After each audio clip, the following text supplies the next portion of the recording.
A morte espiritual significa a separação espiritual de Deus. A Bíblia considera a pessoa sem Deus morta espiritualmente. Essa morte espiritual se dá por causa do pecado que reina em nossa vida. Romanos 6:23 fala que o salário do pecado é a morte. Então, todos que estão afastados de Deus estão mortos espiritualmente.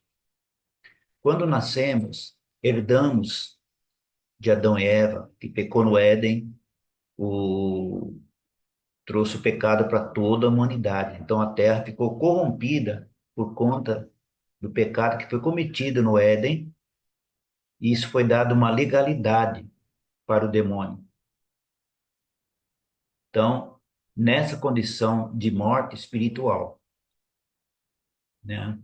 Perceba, ele vos concedeu a vida, estando vós mortos nas vossas transgressões e pecado, Efésios 2:1. Ele, no caso, se refere ao Senhor Jesus Cristo, que é aquele que morreu pelo nosso pecado na cruz do Calvário, né? Como diz em João 3,16, né? Deus amou o mundo de tal maneira que deu seu único Filho unigênito para todo aquele que nele crê, não pereça, mas tenha a vida eterna. Esse é um versículo de Paulo aos cristãos de Efésios, e aqui o apóstolo explica que eles estavam mortos espiritualmente, né? Todos nós nascemos mortos espiritualmente, mas, através do relacionamento com Cristo, foram vivificados, ou seja, tiveram nova vida em Cristo Jesus, uma vida, ou seja, foram vivificados espiritualmente. É como vemos no verso bíblico, todos estamos mortos espiritualmente, separados de Deus pelo pecado. Então, o pecado, ele nos afasta de Deus. Então, por isso que temos que nos arrepender, né? Entregar o Senhor Jesus, a nossa vida a Ele, para que sejamos filhos de Deus. Porém, essa condição de morte pode ser mudada pela graça de Deus mediante a fé em Jesus Cristo, teu único Filho, que é a nossa salvação. Então, Jesus é a nossa salvação, dita pelo apóstolo nesse mesmo capítulo. Porquanto pela graça sois salvos. Nós não estamos mais vivendo debaixo da lei, embora a lei é óbvia, ela existe, mas estamos debaixo da graça que o Senhor nos deu, nosso Deus nos deu através do Senhor Jesus Cristo, por meio da fé. E isto não vem de vós, ou seja, não vem de nós, é dom de Deus. Isso é um dom de Deus gratuitamente que ele nos deu. A morte eterna é a morte mais terrível e é decorrente da morte espiritual. Ela também significa uma separação espiritual de Deus.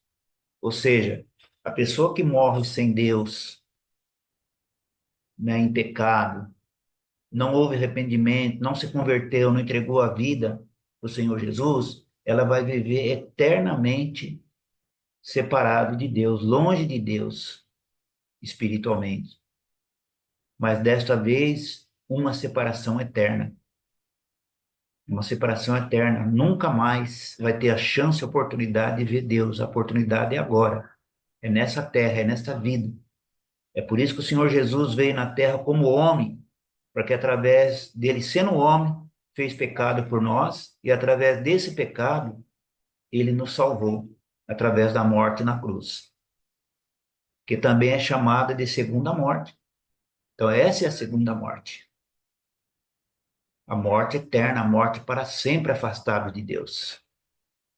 Quão horrível é estar longe de Deus, do nosso Criador. Terão como destino final local de tormentos eternos, chamado pela Bíblia de inferno e lago de fogo.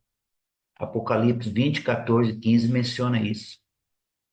Os que passarão por essa morte serão todos os que rejeitam um relacionamento com Jesus aqui na terra, sendo condenados pela justiça de Deus. no último dia.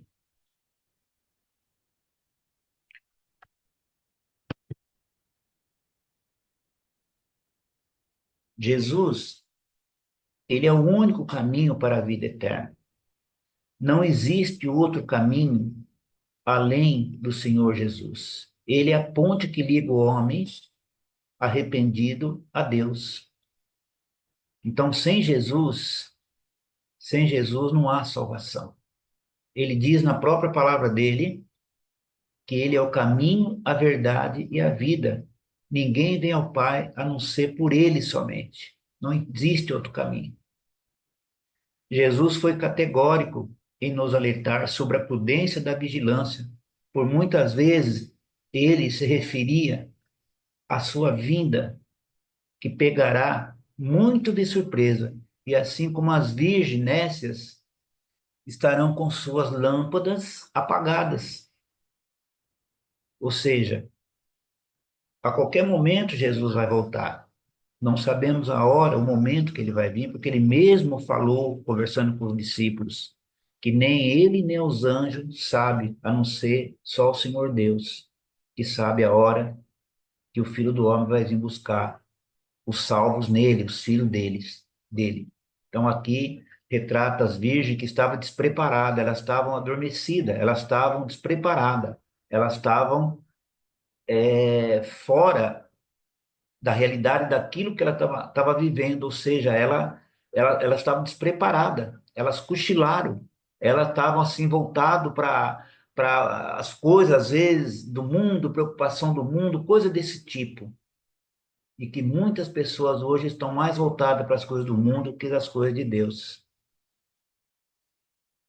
Quando o noivo chegar aqui, fala quando o Senhor Jesus voltar, ele vem buscar o sal. Ninguém sabe quando Jesus voltará, assim como ninguém sabe quando será surpreendido pela morte física. Ninguém sabe. Todos nós temos um tempo, um limite de vida aqui na Terra. A qualquer momento, essa pessoa pode partir dessa vida, seja qual for o motivo, uma enfermidade, um assassinato, um acidente, enfim, seja por uma doença, um acidente doméstico, ou simplesmente por não acordar no dia seguinte. O desejo de Deus é que todos sejam salvos, salvos, e cheguem ao pleno conhecimento da verdade. Em Timóteo 2,4 relata esse acontecimento. Ele não tem prazer na morte do ímpio. Deus, ele não criou o homem para viver no inferno, e sim para ter um relacionamento com ele. Deus não tem prazer na morte do ímpio, mas infelizmente muitos não querem um comprometimento com Deus. Qual o pai que gostaria de ver seu filho em uma situação de miséria, ou de dor, ou de sofrimento? Imagine tudo isso por toda a eternidade. Amados, a volta de Jesus é certa. A qualquer momento ele pode voltar, buscar a tua igreja, buscar os teus filhos, aqueles que entregaram a vida para ele. Só que essa mudança de vida, essa transformação tem que existir, arrependimento, tem que ter arrependimento da nossa parte, porque todos nós somos pecadores. A Bíblia fala em Romanos que todos pecaram e estão destituídos da glória de Deus. Então a hora é agora, a oportunidade é agora. Não sabemos o dia de amanhã. Não sabemos o que pode nos acontecer amanhã. E de repente amanhã já seja tarde demais. Então a oportunidade é agora. Tá bom? Que Deus abençoe a todos.